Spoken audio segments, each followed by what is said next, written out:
All right, Eric. So looking at your stuff here, the first thing that I would say right off the bat is that you still need to kind of work with your form. And so what I would say right off the bat is that, let me just grab a nice little brush here. There we go.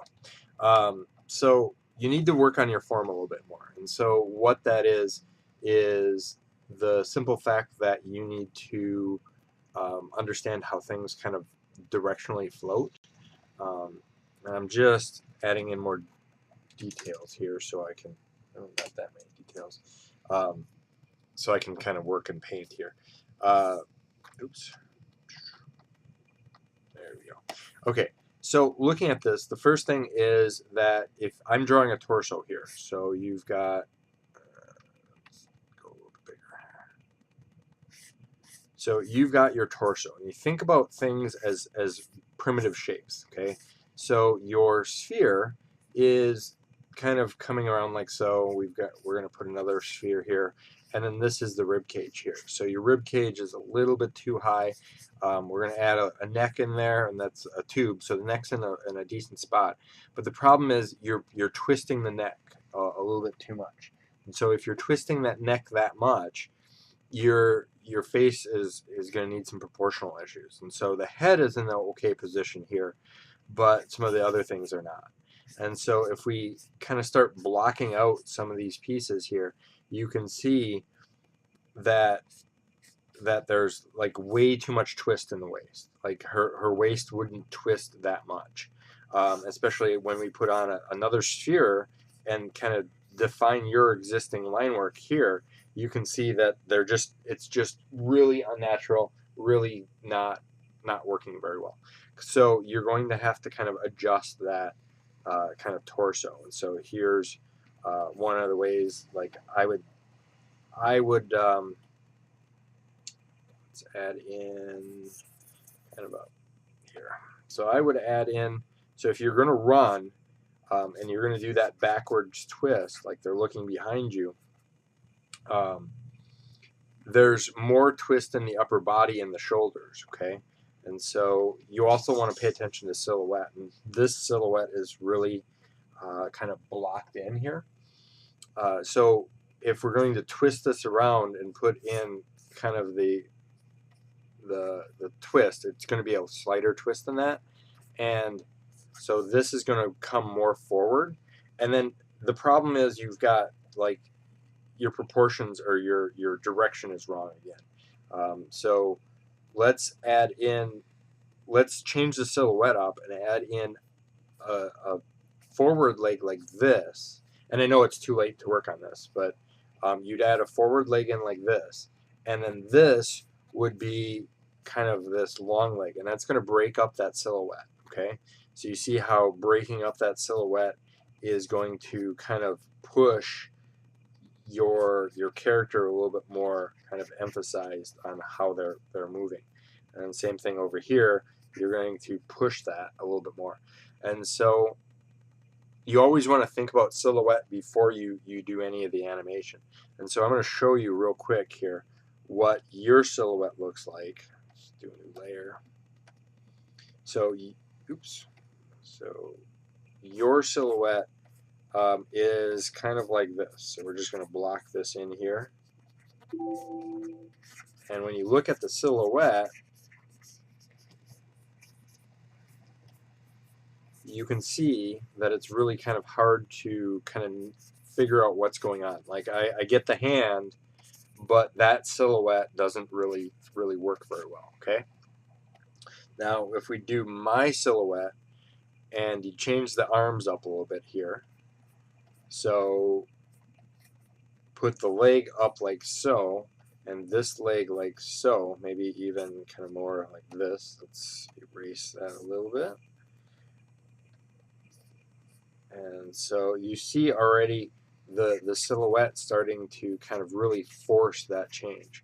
Now, if I've got, you know, bigger hips, and then let's erase some of this, okay, like so.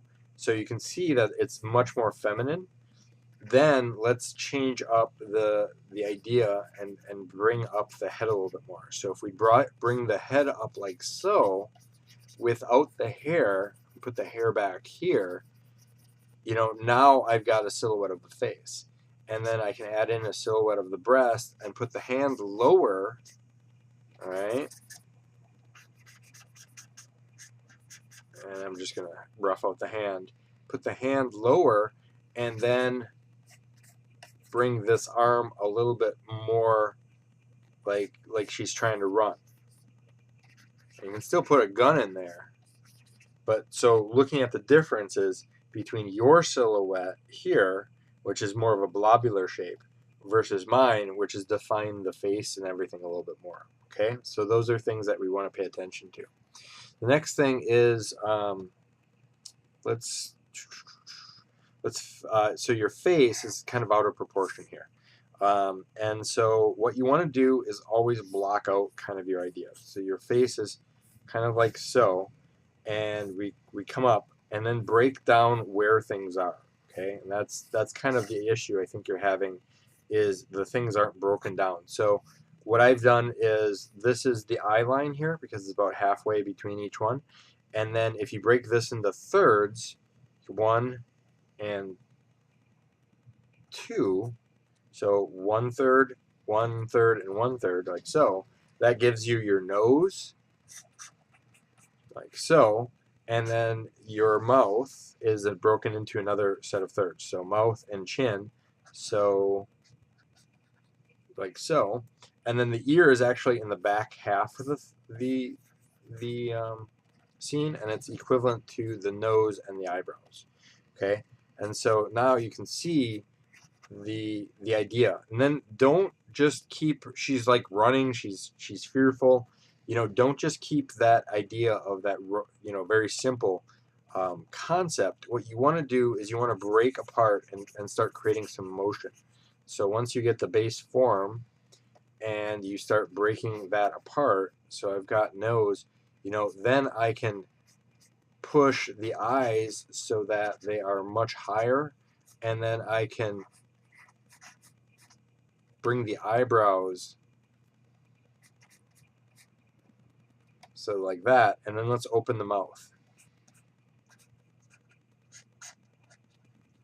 you know, and bring the jaw down a little bit, and so that now gives her a little bit more of the idea that she's running in fear. Okay, now so from that standpoint, you know, those are things that we want to fix. Now one of the things that I would tell you from a color standpoint, and this is just on a level of kind of idea, you need to make everything right now is the same color over and over. Okay, and so it's that base same value. So if I put a black and white filter on top of here, you can see that from a thumbnail standpoint, it's really not, nothing's really popping. I mean, the brightest area is this kind of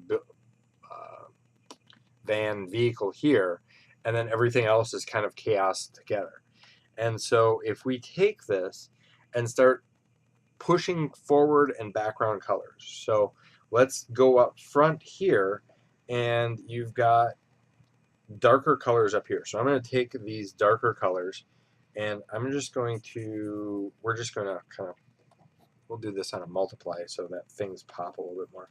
So you can see here that I've taken these darker creatures now and started popping them forward. Okay, and then we can also add in a little bit of darkness up in the foreground elements, like, you know, the shadows up here,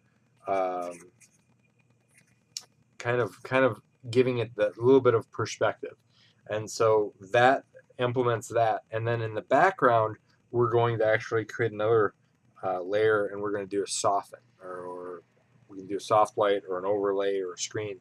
And so with that, I'm going to kind of rough that in the background.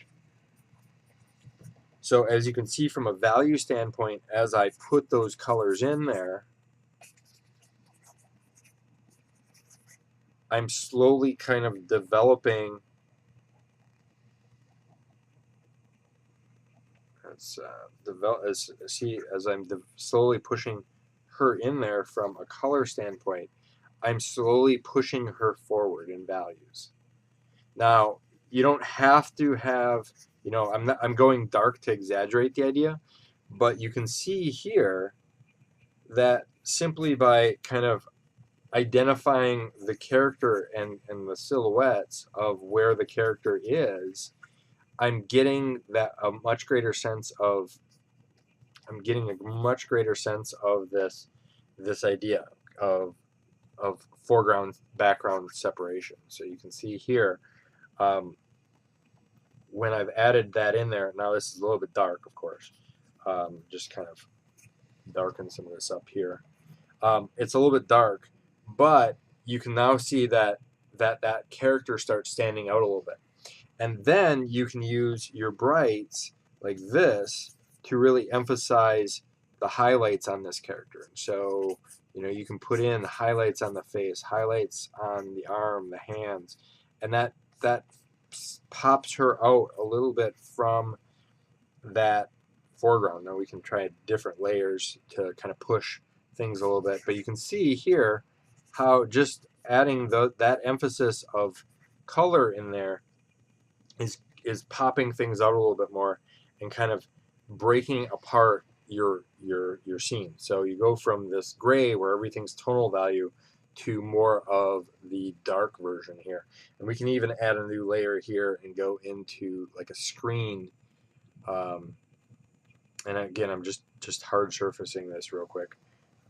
But we can add in screens again.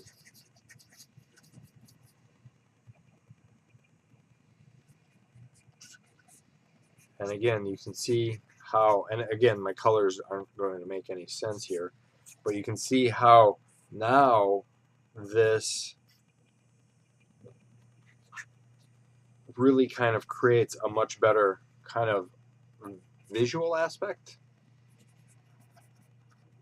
And you can even do a little bit of rim lighting in the back here as a different color to kind of emphasize like that. And then you can even emphasize some of these guys here as well. So you see from a value standpoint, even though the colors are really rough, from a value standpoint, this actually identifies better than your previous version. And so that's what you want to really kind of work with. All right.